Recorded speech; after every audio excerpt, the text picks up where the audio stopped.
వరలక్ష్మి వ్రతము సంబంధించిన విషయం అది. శ్రావణ మాసంలో పౌర్ణమి తర్వాత వచ్చేటువంటి పౌర్ణమి ముందు వచ్చేటటువంటి మొదటి శుక్రవారం గానీ, రెండవ శుక్రవారం గానీ ఈ వ్రతాన్ని ఆచరిస్తారు. అయితే కుదరనిచో తర్వాత పౌర్ణమి తర్వాత కూడా మ వ వచ్చే శుక్రవారం ఆచరించవచ్చు.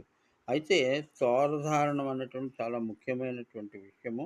తోరాన్ని ధరించేటప్పుడు మనము పఠించవలసిన మంత్రం పద్మాసనే పద్మకరే సర్వలోకైక పూజ్యతే నారాయణ ప్రియే దేవి సంప్రీత భవ సర్వదా అనేటువంటిది ఈ శ్లోకాన్ని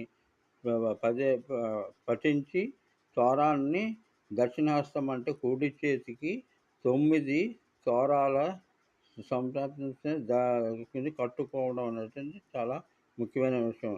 నారాయణ ప్రియమైన లక్ష్మి నీవే ఆధారమని